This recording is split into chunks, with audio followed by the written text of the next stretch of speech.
ನಮಸ್ಕಾರ. ಇವತ್ತು ನಾವು ಬೆಳಗಾವಿ ಜಿಲ್ಲೆ ಹತ್ತನೇ ತಾಲೂಕು ಹಳ್ಯಾ ಗ್ರಾಮದಲ್ಲಿದ್ದೀವಿ. AS India ಪ್ರೈವೇಟ್ ಲಿಮಿಟೆಡ್ ಈ ನಮ್ಮ ಕಂಪ್ನಿ ಕಡೆಯಿಂದ ಒಂದು 2.5 ಎಕರೆಗೆ ನಾವು ನಮ್ಮ ಪ್ರಾಡಕ್ಟ್ಸ್ನ ಕೊಟ್ಟಿದ್ದೀವಿ. ನಾವು ಹೋದ ವರ್ಷ ಹಿಡ್ಕೊಂಡು ಅವ್ರ ರೈತರು ನಾವು ಹೇಳ್ತಾರೆ, ಅವ್ರನ್ನ ಒಂದು ಫಾಲೋಅಪ್ ನಾವು ಕೊಟ್ಟಂಗೆ ಅವ್ರು ಮಾಡ್ಕೊತ ಬಂದಿದ್ರು. ಸೊ ಈಗ ಒಂದು ಒಳ್ಳೆಯ ರಿಸಲ್ಟ್ಸ್ ಕೂಡ ಬಂದೈತಿ.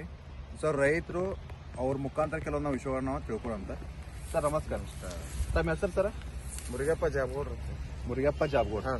ಸರ್ ಊರು? ಹಳ್ಯಾಳ ಊರು. ಆಯ್ತಾ ಸರ್, ಇದು ಎಷ್ಟು ತಿಂಗಳಿಗೆ ಕಟಿಂಗ್ ಆಯ್ತು ಸರ್ ಕಬ್ಬ ಇದರಿಂದ? 12 ತಿಂಗಳಿಗೆ ಆತ. 12 ತಿಂಗಳಿಂದ ಕಬ್ಬ ಕಟಿಂಗ್ ಕಟಿಂಗ್ ಆಯ್ತು. ಅದ್ರ ಹೋದ ವರ್ಷ ನೀವು ನವೆಂಬರಲ್ಲಿ ಹಬ್ಬ ನವೆಂಬರ್ದಾಗ ಹೋತ್ರಿ. ಅದ್ರ ನವೆಂಬರ್ ಒಂದು ವರ್ಷ ಕಟಿಂಗ್ ಆಗಿದೆ. ಸರ್ ನಿಮ್ದು AS India ಪ್ರೈವೇಟ್ ಲಿಮಿಟೆಡ್ ಅದನ್ನ ಹುಬ್ಬಳ್ಳಿ ಕಂಪ್ನಿನ ನೀವು ಔಷಧಗಳು ಕೊಟ್ಟಿದ್ದೀವಿ ನಾವು. ಅಂದ್ರೆ ಸ್ಪ್ರೇ ಮಾಡೋ ಸಲುವಾಗಿ ಅಥವಾ ಗೊಬ್ಬರದಲ್ಲಿ ನಾವು ನಿಮ್ಮನ್ನು ಮಿಕ್ಸ್ ಮಾಡಿಸ್ರೆ ಸರ್. ನೀವು ಇದು ಮಾಡೋಕ್ಕಿಂತ ಮುಂಚೆ ಮುಂದಿನ ವರ್ಷ ಅಲ್ಲ ಸರ್, ನೀವು ಸರಾಸರಿ ಎಷ್ಟು ಖರ್ಚು ಮಾಡ್ತಿದ್ರಿ ಮತ್ತು ಬರ್ತಿರುವಂತ ಟನೇಜ್ ಇಳುವರಿ ಎಷ್ಟು ಸರ್ ಒಂದು ಎಕರೆಗೆ? ಅವಾಗ ನಾವು ಅರಸಾಲಿ ಹಚ್ತಿದ್ದೀವ್ರಿ. 15-16 ತಿಂಗಳು ತಗೋತಿದ್ದೀವ್ರಿ. ಅದು ತಗೊಂಡು 70ರಿಂದ 80 ಬೀಳ್ತೈತ್ರಿ. 70ರಿಂದ 80 ಬೀಳ್ತದೆ. ಅದಕ್ಕೆ ಈ ವರ್ಷ ಅವಧಿನೂ ಕಡಿಮೆ ಆತ್ರಿ. ಒಂದು ವರ್ಷದೊಳಗೆ ಆಯ್ತು. ಮತ್ತು ಟನೇಜ್ ಒಂದು ಎಕರೆಗೆ 20 ಟನ್ ಟನೇಜ್ ಹೆಚ್ಚು. ಅಂದ್ರೆ ಪ್ರತಿ ವರ್ಷ ನೀವು ಅಡಸಾಲಿ ಕಬ್ಬ ಮಾಡಿದ್ರು ಒಂದ್ ಎಕರೆ ಬರ್ತಾ ಇರೋದು 70 ಟನೇಜ್ ಒಂದು ಎಕರೆ ಪಡಿತಿದ್ರು. ಈ ವರ್ಷ ನವೆಂಬರ್ ಒಂದು ವರ್ಷ ಕಟಿಂಗ್ ಆಯ್ತಾ. ಈ ವರ್ಷ ಪ್ರತಿ ಎಕರೆ ಎಷ್ಟು ಟನ್ ಬಂದೈತ್ರಿ ನಿಮಗೆ ಮೊದಲ್ರಿ? ಈ ವರ್ಷ ಅದೇ ಈ ವರ್ಷ 90 ಆತ್ರಿ. 90 ಅಂದ್ರೆ ಒಂದ್ ಎಕರೆ 90 ಟನ್. ಅಂದ್ರೆ ಪ್ರತಿ ವರ್ಷಕ್ಕೆ ನಾವು ಕಂಪೇರ್ ಮಾಡಿದ್ರೆ ನೀವು ಒಂದು 15-20 ಟನ್ ಹೆಚ್ಚಾತ್ರಿ. ಇಳುವರಿನೂ ಹೆಚ್ಚಾದ್ರಿ. ಸರ್ ಖರ್ಚಲ್ಲಿ ಕಂಪೇರ್ ಮಾಡಿದ್ರೆ ನಿಮ್ಗೆ ಏನ್ ಡಿಫ್ರೆನ್ಸ್ ಇರ್ತದೆ? ಅದಕ್ಕೆ ಖರ್ಚು ನಮಗೆ ಭಾಳ ಅನಿಸಿಲ್ರಿ ಅವ್ರು ಬಾಟದ್ದೇನ. ಓಕೆ. ಪ್ರತಿ ವರ್ಷ ಖರ್ಚು ಕಂಪೇರ್ ಮಾಡಿದ್ರೆ ಖರ್ಚು ಕೂಡ ಹೆಚ್ಚಾಗಿತ್ತು, ಕಮ್ಮಿ ಐತಿ. ಓಕೆ. ಈಗ ನೀವು ನೋಡಿದ್ರ ನಮ್ ಕಂಪ್ನಿದ ನೀವು ಫಸ್ಟ್ ಸ್ಪ್ರೇನು ಹಾಕಿದ್ರಿ.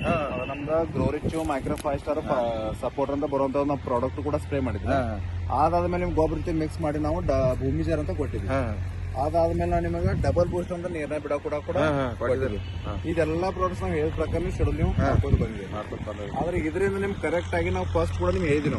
ನೀವು ನಮ್ ಮೆಥಡ್ ಫಾಲೋ ಮಾಡಿದ್ರಂದ್ರೆ ಮಿನಿಮಮ್ ನಿಮ್ಗೆ 15-20% ಇಳುವರಿ ಎಕ್ಸ್ಟ್ರಾ ಬರ್ತದೆ ನಾವು ಹೇಳಿದ್ವಿ. ಆ ಪ್ರಕಾರ ಅಂತ ನಿಮ್ಗೆ ಬಿದ್ದಿತ್ತು. ಬಾಕಿ ನಾವು ರೈತರಿಗೆ ಯಾಕೆ ಏನ್ ಇಷ್ಟಪಡ್ತೀರ?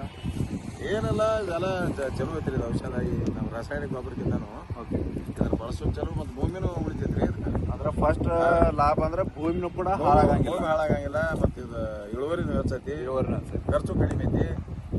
ಅದ್ರ ನಮ್ಮ ಎಲ್ಲಾ ರೈತರು ಅಂದ್ರೆ ರೋಗ ಕಡಿಮೆ. ಇದಕ್ಕೆ ಬೆಳೆ ರೋಗ ಅಂತಂದಿಲ್ಲ, ಅದು ಅಷ್ಟೇ ಮ್ಯಾಲಿಂದ ಇದನ್ನ ಅಷ್ಟೇ ಬಂದವ್ರೆ. ಇವು ಸ್ಪ್ರೇ ಮಾಡಿದ್ವಿ ಇದನ್ನೇ, ಅವಾಗ ಒಳಗೆ ಹೋಗ್ಲಾಕ ಬರ್ತೈತಿಲ್ರಿ.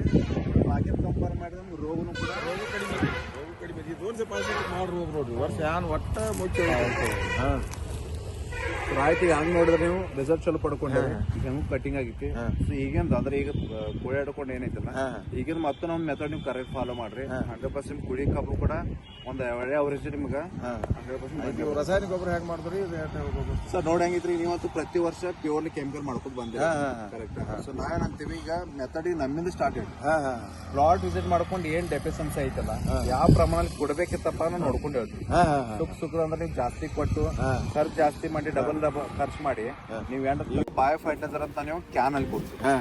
ಇದರಿಂದ ಭೂಮಿನೂ ತ್ರಾಸಿಲ್ಲ, ಬೆಳೆಗೂ ತ್ರಾಸಿಲ್ಲ, ಭೂಮಿನೂ ಚಲೋ ಆಗುತ್ತೆ, ಇಳುವರಿನೂ ಚಲೋ ಬರುತ್ತೆ. ಅದನ್ನ ನಿಮ್ಗೆ ಡಬಲ್ ಬೂಸ್ಟ್ ಅಂತ ಕೊಡ್ತೀವಿ.